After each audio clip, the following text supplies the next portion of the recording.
Olá, queridos alunos, reiniciamos nossos estudos compreendendo a doutrina espírita, especificamente o livro dos Espíritos, e vamos hoje abordar questões que tanto nos deixam inquietos, que é a vida além túmulo. E ele vai nos falar sobre as penas e gozos futuros. Nós precisamos, nesse capítulo, nos concentrar, porque são informações muito precisas para que possamos ter consciência da necessidade da nossa transformação. E aí, como de costume, sempre deixamos uma pergunta para tentar responder ao final. Qual o maior temor que um espírito que transgrediu todas as leis do Criador possui quando daqui parte? O que será que mais o atemoriza na vida além do túmulo? O que o mundo espiritual vai trazer de depoimentos para que possamos ter essa certeza que mais atormenta? Vamos ver? Não se esqueça de se inscrever em nosso canal, ativar o sino para receber notificações de novas postagens e, se estiverem gostando dos vídeos, dá um like pra gente.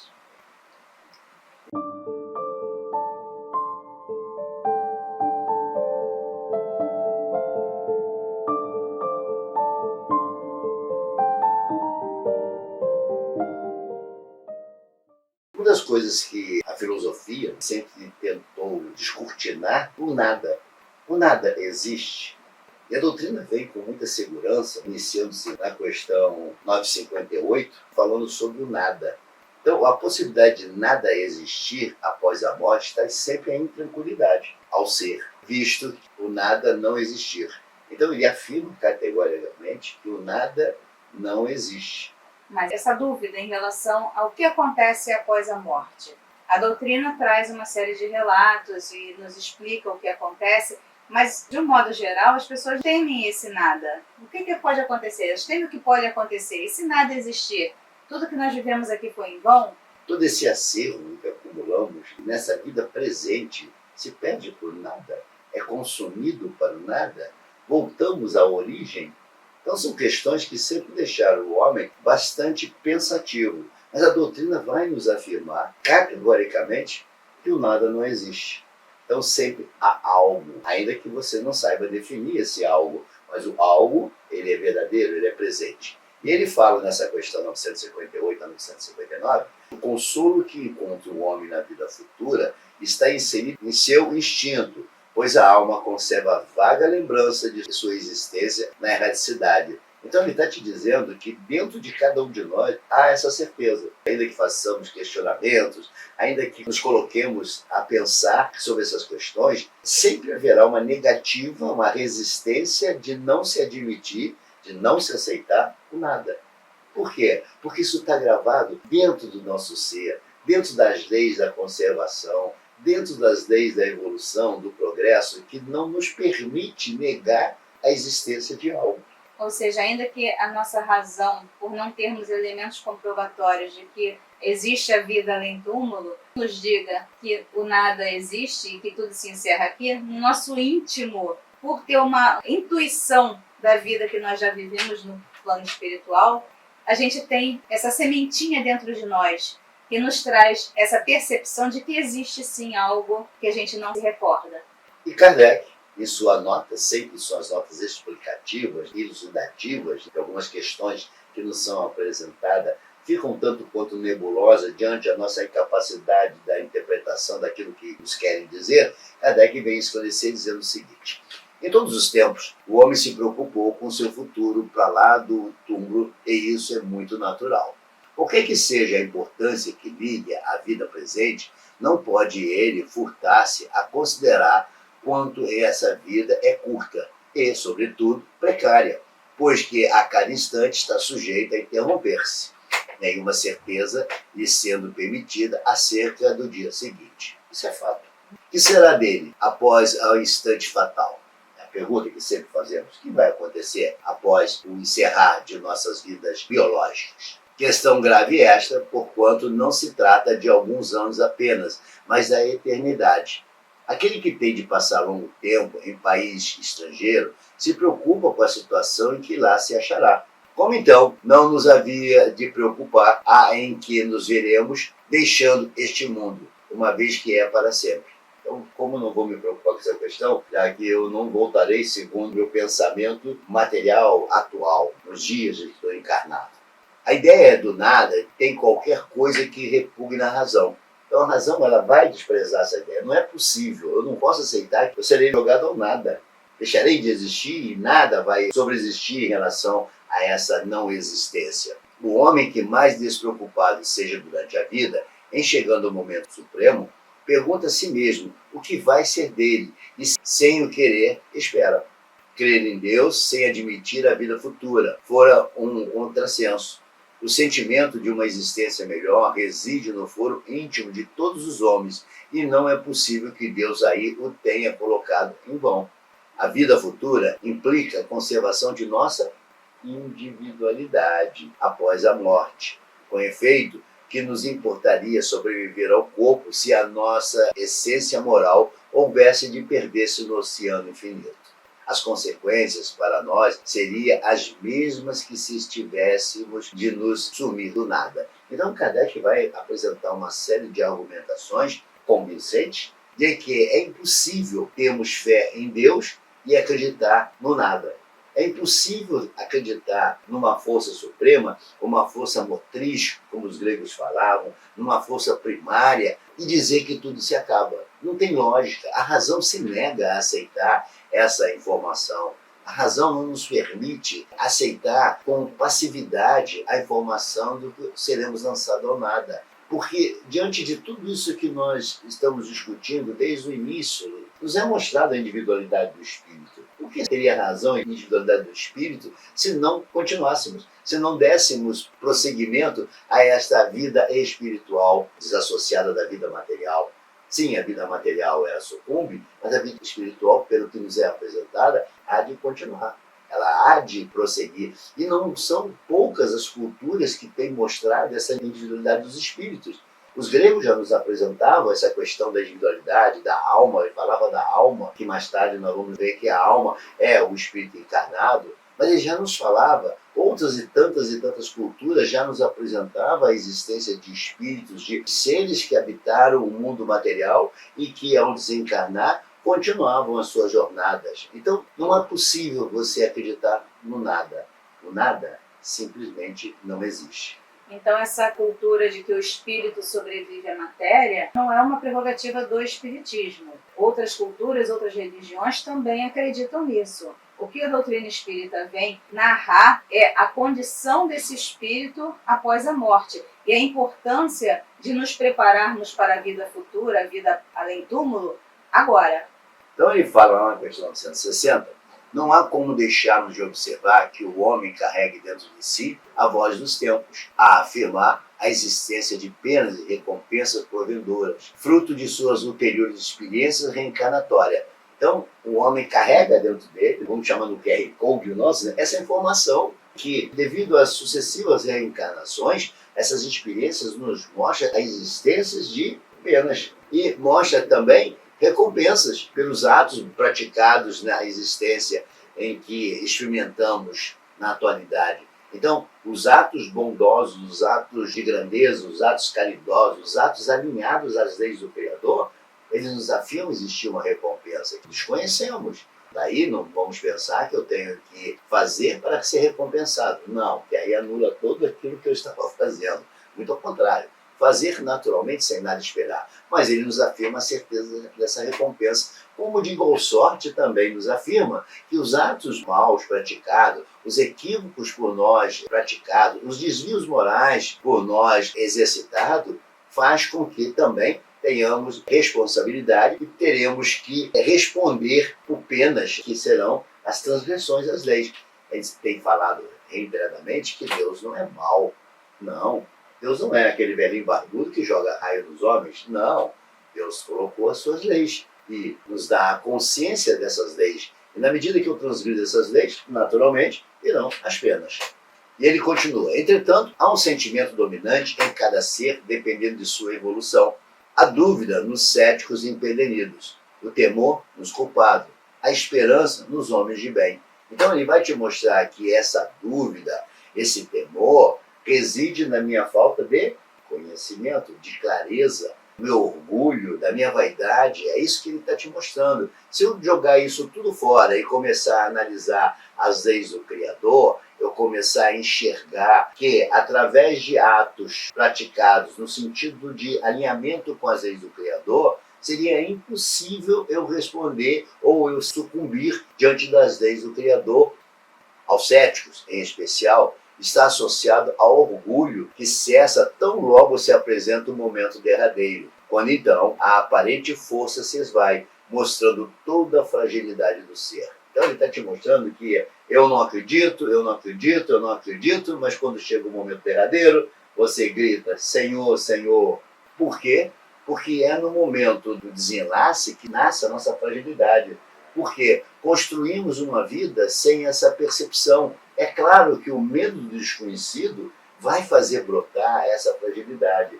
E aí o homem vai se deparar com todo esse sofrimento da sua negação, seu desejo de não querer compreender a existência de uma vida futura.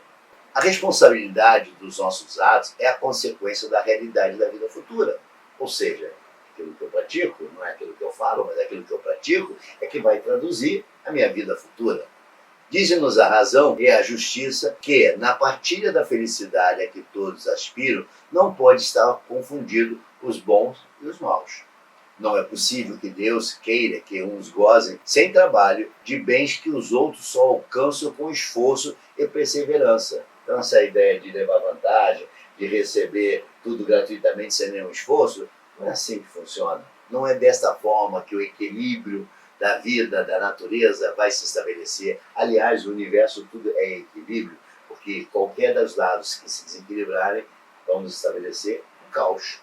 A ideia é que, mediante a sabedoria de suas leis, Deus nos dá da sua justiça e da bondade, não nos permite acreditar que o justo e o mal estejam na mesma categoria a seus olhos, nem duvidar de que recebam, algum dia, uma recompensa, o castigo, o outro, pelo bem ou pelo mal que tenha feito. Por isso é que o sentimento inato que temos da justiça nos dá a intuição das penas e recompensas futuras. E Deus vai intervir em nossas penas e recompensas? Para o Criador, todas as suas criaturas gozam de um mesmo olhar, não concedendo preferência a quem quer que seja, por mais evoluído que esteja na cadeia ascensional. Então, por mais que o homem esteja melhorado, os equívocos que ele comete, ele terá que responder. Não há interferência divina nisso. O que existe, como estamos falando constantemente, são as suas leis. E as suas leis não nos permitem receber uma chancela de bondade para um e para o outro o castigo. Claro que não. Para isso existem suas leis. Então Deus não tem preferidos. Transgrediu as suas leis, vai ter que suportar as consequências dessa transgressão. Assim como amalgamado esteja nas suas leis, receberá os benefícios, os beneplácitos de suas conquistas em função de estar alinhado com suas leis. Ele não resistiu às leis, muito pelo contrário, ele trafegou pelas leis do Criador. As leis do Criador são imutáveis e nossas ações é que devem ser amalgamadas a elas, constituindo suas infringências ou não as bases das recompensas ou penas a que estamos submetidos. Então, constantemente ele está nos falando sobre a questão das leis. Deus não é aquele ser maldoso, de barba, que joga raio nos homens e castiga o homem. Não.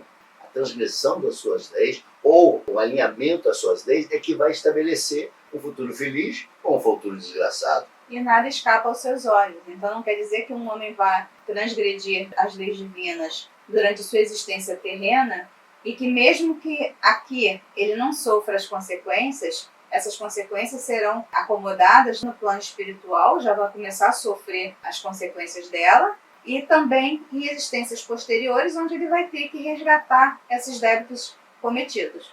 Então, continuando, logo não é Deus que irá nos premiar ou punir, mas sim as escolhas que estabelecemos que gerará as consequências futuras, constituindo um grande equívoco culpá-lo de nossos atos deliberados. Lá na questão 963 ou 964, vocês vão encontrar essa informação, onde constantemente é colocado em nossos colos a nossa responsabilidade.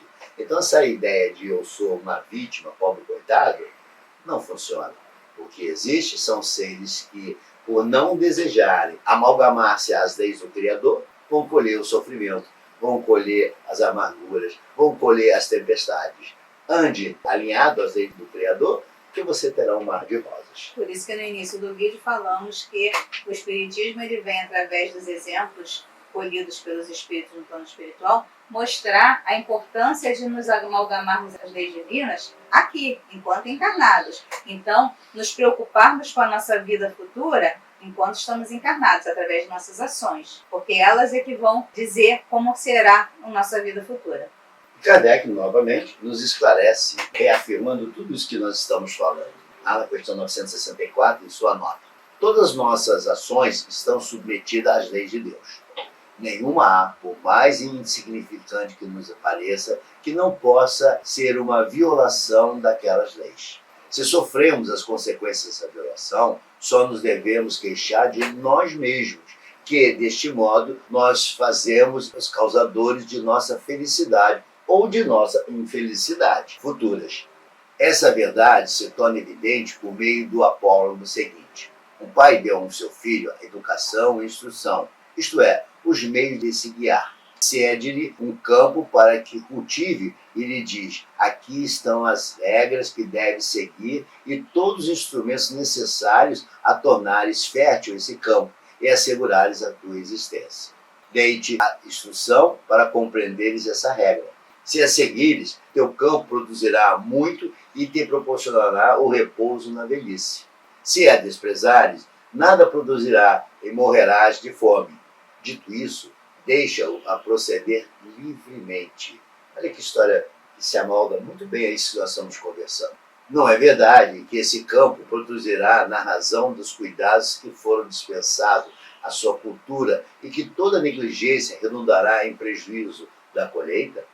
Na velhice, portanto, o filho será ditoso ou desgraçado, conforme haja seguido ou não a regra que seu pai lhe traçou. Deus ainda é mais previdente, pois que nos adverte a cada instante de que estamos fazendo bem ou mal. Envia-nos os Espíritos para nos inspirarem, porém não nos escutamos. Há mais essa diferença. Deus faculta sempre ao homem, concedendo-lhe novas existências, recurso para reparar seus erros passados, enquanto ao filho de que falamos, se empregou mal o seu tempo, nenhum recurso resta. Então, ao contrário da fábula que nos é apresentada, Deus ainda assim, por ser bom, justo, ele vai te dar a oportunidade da correção de suas falhas. Ao contrário da matéria, que se você não produzir, o campo não vai dar frutos, morrerá, mas na vida espiritual nos é dada sempre a oportunidade de reconstruir, de recomeçar, de escrever as nossas histórias futuras. Então, nos é apresentado, e é Chico que nos fala isso, nos é dado todo dia uma página em branco de nossas vidas. Para quê? Não que você apague a passada já está escrita, é gravada, não tem como mudar, você vai ter que responder pelaquela história que você escreveu. Mas é dado no dia seguinte uma página em branco, para que você escreva a história, para que ela tenha um final feliz. Então, a pena está nas suas mãos. A escrita é sua, é você que vai lavrar no livro da história, no livro da vida, o seu episódio. Então, saiba escrever, cumpra os desígnios do Criador para que você tenha um final feliz, como todas as histórias romanceadas têm um final feliz. E quais são as naturezas dessas penas? As penas e o gozo do mundo espiritual nada tem de material, nada tem. Por ser a alma, um ser incorpóreo. Razão existe serem as percepções na erraticidade infinitamente piores, já estudamos isso em momentos passados, retorne às nossas explicações, do que quando encarnado. Então ele está te mostrando que no mundo da erraticidade, a dor, o sofrimento é muito, muito maior. Fala sobre percepção do espírito. Questões 237 a 257. Já estamos na questão 965. Quantos já trafegamos? Quantos ensinamentos já foram passados? E nós sempre temos que retornar às questões para relembrar. Então, na questão 237 a 257, vai te dar essa percepção do espírito na erraticidade. Pois, estando o espírito liberto de sua cela, mais impressionável se encontra. Ou seja, livre da matéria, que tolhe os sentidos, o o espírito tem uma amplitude maior para perceber. Ele não escuta com os ouvidos da matéria, ele não vê com os olhos da matéria, que nós já vimos também, que é limitado. Então, liberto desse corpo pesado, ele está apto a enxergar as coisas com mais amplitude. Mas da mesma forma que ele enxerga com mais amplitude, os seus sofrimentos também são amplificados. E os filósofos nos mostram com muita propriedade que o sentido nos trai, que o sentido nos leva a erro. Nós vamos encontrar lá em Platão, na caverna, que Platão vai nos mostrar os equívocos dos sentidos. Vamos encontrar Descartes a nos falar que os sentidos nos traem, nós temos que trazer a razão para a análise disso tudo. Então, o mundo espiritual vai te apresentar o mundo das ideias, o mundo da imaterialidade. Um mundo onde essas dores são muito, muito amplificadas porque fogem dos sentidos. Logo, diante da parca inteligência adquirida e a pobreza das palavras para expressar ideias que estão fora do seu campo interpretativo, o ser encarnado mais se equivoca, criando ilusões acerca da vida futura do que realmente a compreende. Então, te mostrando que nós criamos construções fantasiosas, o tal do inferno, do purgatório, que longe desta verdade vai te mostrar um sofrimento muito, muito, muito maior. Mas, vamos ver mais à frente, que Deus continua sendo bom e justo com todos nós, inclusive para aqueles que praticam o mal. Os Espíritos nos advertem dessa questão. Muitíssimo incompleta é a vossa linguagem para exprimir o que está fora de vós. Então nós só conhecemos aquilo que o mundo da matéria nos oferece. Querer narrar ou querer explicar as coisas do mundo espiritual nos foge ao alcance, porque nós não temos a lembrança da nossa vida no mundo espiritual, nós só trazemos a lembrança da vida aqui na matéria. E ele continua nos mostrando esses equívocos, né? Então, para suprir esses equívocos, o que ele nos fala? Teve-se então que recorrer a comparações e tomar como realidade as imagens e figuras que serviram para essa comparação. Então, mostrando a construção de inferno, de purgatório. Por não ter uma linguagem adequada, criamos fantasias para tentar, de uma forma mais romanceada, fazer comparações.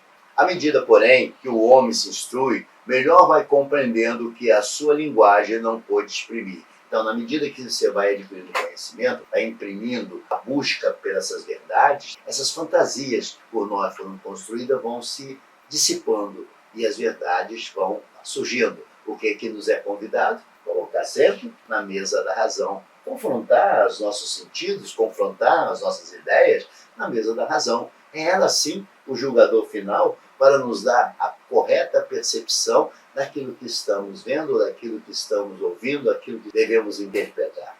Consiste a felicidade dos bons espíritos em conhecerem todas as coisas, em não sentir ódio nem ciúme, nem inveja nem ambição, nem qualquer das paixões que ocasiona a desgraça do homem. Me lembra Spinoza, que vai te falar sobre isso, que devemos fazer o quê? Contemplar os erros do homem. O amor que os une lhe é fonte de suprema felicidade. Não experimentam as necessidades, nem o sofrimento, nem as angústias da vida material. São felizes pelo bem que fazem. Contudo, a felicidade dos espíritos é proporcional à elevação de cada um. Somente os puros espíritos gozam, é exato, da felicidade suprema, mas nem todos os outros são infelizes. Entre os maus e os perfeitos, há uma infinidade de graus em que os gozos são relativos ao estado moral. Já estudamos isso também. Os que já estão bastante adiantados compreendem a aventura dos que precederam e aspiram a alcançá-la, mas esta aspiração lhe constitui uma causa de emulação, não de ciúme. Então, te mostrando que os espíritos superiores, os espíritos que atingiram um grau de elevação em relação a nós, compreendem as nossas faltas, compreendem os nossos erros. Mas por que ele compreende isso? Porque ele já passou por isso. Exatamente. Ele não foi colocado lá já perfeito. Ele teve que passar pela senda de todos esses sofrimentos, de todas essas angústias, de todas essas agruras que o homem experimenta na sua senda evolutiva, na subida da escada, da tal escada de Jacó, que é colocada de uma forma romanceada dentro da Bíblia, de atingir os céus. É isso que esses espíritos fizeram. E por isso alcançaram a perfeição. Porque experimentaram todas essas diversidades de sofrimentos, de provas, de expiações. E é por isso que eles não demonstram nenhum sentimento, nem aprovando nem reprovando. Ele nos intui para o bom caminho. Mas as decisões, a caminhada é nossa. eu costumo dizer que é um andar solo. Não adianta. É você que vai ter que colher as suas experiências e através das suas escolhas que vai determinar o inferno ou o céu. Que continuando sabe que deles depende por consegui-la e para conseguirem trabalham. Porém, com a calma da consciência tranquila e ditosos se consideram por não terem que sofrer por que sofrem os maus. Ao contrário do homem material, que busca nas realizações da matéria sua satisfação e, quando não obtida, se frustra, causando terrível sofrimento. Então, o espírito superior, ele tem essa percepção, ele tem esse conhecimento, por quê? Porque ele já teve do lado contrário e sabe o preço de estar ao lado contrário. Quanto ao dito que os espíritos puros reúnem-se no seio de Deus a ocuparem-se em louvores, tal assertiva constitui uma alegoria indicativa da inteligência que eles têm das perfeições de Deus, porque o veem e compreende, mas que, com muitas outras, não se deve tomar ao pé da letra. Tudo na natureza, desde o grão de areia, canta. Isto é, proclama o poder, a sabedoria e a bondade de Deus. Não devemos crer, todavia, que os espíritos bem-aventurados estejam em contemplação por toda a eternidade. Seria uma bem-aventurança estúpida e monótona. Fora, além disso, a felicidade do egoísta, porquanto a existência dele seria uma inutilidade sem tempo. Estão isentos das tribulações da vida corpórea. Já é um gozo. Depois, como foi dito a Lures, conhecem e sabem todas as coisas, dão útil emprego à inteligência que adquiriram, auxiliando os progressos dos outros espíritos. Essa a sua ocupação, que ao mesmo tempo é um gozo. Os espíritos superiores, por ter essa compreensão, eles vão auxiliar os outros que estão na senda da caminhada, que não chegaram ainda ao estágio que eles já se encontram, ele vai auxiliar. E ali reside a felicidade. Ao contrário nosso, que tudo fazemos para que o outro não atinja a condição de estar nivelado ou ultrapassar a nossa condição. E nós vamos nos ocupar com as nossas maldades em tentar derrubar, em dificultar esse irmão que não atinja a perfeição. No mundo espiritual, não. Há um auxílio, há um desejo para que todos atinjam essa perfeição. E ali sim reside o gozo desses espíritos. Então, essa alegoria de que se alcançou a perfeição e vai ficar lá colhendo os frutos dessa perfeição sem uma utilidade a essa condição adquirida, é só uma alegoria. Na realidade, os espíritos que alcançaram essa perfeição, que passaram por todas as etapas para chegar à plenitude, eles ocupam a sua vida de forma eficiente, ou seja, eles auxiliam o progresso dos demais, porque eles também foram auxiliados. E outra coisa, eles fazem isso com satisfação. Apesar de ser uma tarefa, ainda assim eles fazem isso com prazer, porque eles entendem, eles compreenderam o que é chegar à perfeição. Então, eles querem que os demais também alcancem isso. Aliás, Aristóteles já nos falava que a felicidade suprema do homem está em fazer o outro feliz. É isso que ele nos dizia. Quer ser feliz? Faça o outro feliz. Auxilie o outro a chegar a essa perfeição. Não constitui sofrimento aos espíritos inferiores invejarem o que lhes falta para ser felizes e não obterem. Verem a felicidade e não poderem alcançar, pesar, ciúme, raiva, desespero, motivados pelo que os impede de ser ditosos. Remorsos, ansiedade, moral, indefinível, desejam todos os gozos e não os pode satisfazer. Eis o que os tortura. Ali está o sofrimento do espírito. Entretanto, não faltaram a este o concurso dos espíritos bons para os conduzirem à senda do bem, os conscientizando. Entretanto, não constitui regra para os tidos como perversos ou inferiores. Esses procuram desviar da senda do bem e do arrependimento os que lhes parecem suscetíveis de se deixarem levar e que são, muitas vezes, os que eles mesmos arrastaram ao mal durante a vida terrena. Então são os espíritos que é chamados de socorristas, que muitas das vezes foram meus desafetos, foram aqueles que eu causei mal, foram aqueles que eu persegui. É esses que vão tentar me auxiliar, tentar me convencer. E normalmente o que acontece? Eu vou rechaçá-los, porque por eu ter feito muito mal a eles, eu não os confio. Mas eles estão puros de coração. Eles entendem como uma missão auxiliar esses irmãos em equívoco, esses irmãos em sofrimento. Então ele está mostrando aqui o sentimento dos espíritos no mundo espiritual Os bons têm aqueles sentimentos nobres, em querer auxiliar o progresso do outro. Os maus já são eivados de quê? De sentimentos ruins. E eles querem prejudicar o seu próximo também. Então, aquele que eles enxergam que podem ser influenciados a não progredirem, eles vão empreender esforço naquele espírito, sim, porque eles querem somar também espíritos que não progridam junto com eles. Não patente é a ação dos maus espíritos, sempre menor sobre os outros espíritos do que sobre os homens, porque eles faltam o auxílio das paixões materiais. Questão 970, 971 lá. Os maus espíritos, sem poderem se utilizar das paixões típicas do mundo encarnado, valem-se da sede do pensamento, onde aqueles estão latentes por se encontrarem gravados em suas mentes espirituais. Então, os espíritos que desencarnaram carregados de vícios, de maus pendores, eles não têm mais a matéria. Então, se ele fumava, ele não tem mais o cigarro. Se ele bebia, ele não tem mais a bebida. Mas ainda assim, aquela impressão está muito forte neles. E os espíritos maus vão se utilizar daqueles vícios para influenciar. Apesar de não ter mais a matéria, ainda assim influencia porque eles sentem a necessidade desses vícios. Os maus dão pasto a esse pensamento, conduzindo suas vítimas aos lugares onde se lhe ofereça o espetáculo daquelas paixões e de tudo que as possa excitar. Então, ele vai trabalhar no pensamento daquele indivíduo que chega no mundo espiritual, eivado de seus vícios, vai amplificar esses desejos e vai oferecer a ele todo aquele sentimento de paixão que ele nutria quando estava encarnado, constituindo esse pensamento em suplício infinito. O avarento vê ouro que lhe não é dado possuir, o devasso, orgias em que não pode tomar parte, o orgulhoso, ondas que lhe causam inveja e de que não pode gozar. Então, é sempre aquele desejo, tendo Lupin, sempre aquele desejo de ter, a vontade de ter e nunca obter.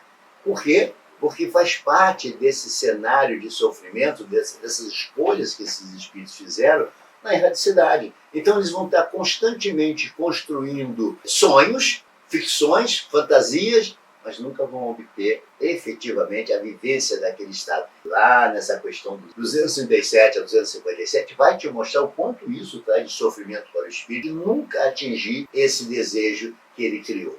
Assim, em uma escala hipotética, tais pensamentos são de tamanho sofrimento que impossível se apresenta a descrição das torturas morais que constitui a punição de certos crimes. Então, mostrando que o espírito que o leva para locais onde ele possa ter uma proximidade com os vícios que ele tinha enquanto encarnado, ele não está sendo bonzinho com ele, não. Ele está justamente aumentando o suplício. Por quê? Porque ele vai chegar no local onde tem bebida, ele não vai poder beber. Ele vai chegar no local onde tem orgias, ele não vai poder participar. Então, isso ele está só aumentando o suplício. Então, mesmo os que sofrem teriam dificuldade em nos dar deles uma ideia. Indubitavelmente, porém, e vamos tentar responder o que perguntamos, a mais horrível consiste em pensarem que estão condenados sem remissão. Então está aí o maior sofrimento que o espírito pode obter ou experimentar é a ideia de que jamais será perdoado de seus pecados. E aí nós te respondemos com muita segurança, Deus é bom e justo e vai dar a oportunidade, inclusive ao mal, para que ele possa se recuperar, para que ele possa sair dessa zona tormentosa, que é a zona da consciência, onde esse ser vai poder se libertar desse inferno que ele construiu para construir o céu. Lembre-se, como Holden nos apresentava, céu e inferno é um estado de consciência. Então, que busquemos essa compreensão para podermos criar uma consciência de um céu e não de um inferno, que, indubitavelmente, as práticas do mal ou das transgressões à lei do Criador nos levarão a experimentar e a sofrer horrendas dores morais que nos aguardam. Não é uma ameaça, não é uma promessa, é uma certeza que isso acontecerá quando daqui partirmos e não compreendermos a necessidade dessa transformação no sentido de caminharmos alinhado com as leis do Criador. E Kardec, arrematando tudo isso que nós conversamos, nos fala das penas e gozos da alma após a morte, forma o homem ideias mais ou menos elevadas, conforme o estado de sua inteligência. Quanto mais ele se desenvolve, tanto mais essas ideias se apuram e se escoima da matéria. Compreende as coisas de um ponto de vista mais racional, deixando de tomar ao pé da letra as imagens de uma linguagem figurada.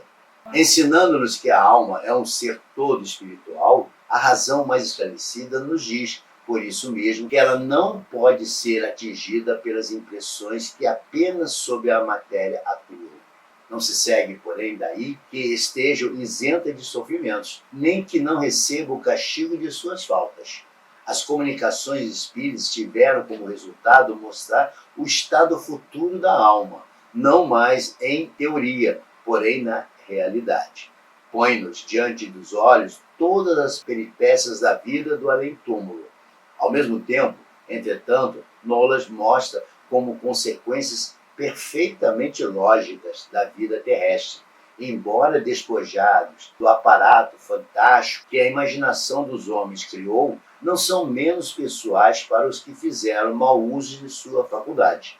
Infinita é a variedade dessas consequências, mas em tese geral pode-se dizer: cada um é punido por aquilo que pecou. Assim é que uns são pela visão incessante do mal que fizeram, outros pelo pesar, pelo temor, pela vergonha, pela dúvida, pelo isolamento, pelas trevas, pela separação dos entes que lhes são caros. Então Kardec está te mostrando, e aqui ele fala em castigo, fala em pena, na verdade, o resumo disso são as transgressões às leis do Criador que não passam desapercebidas.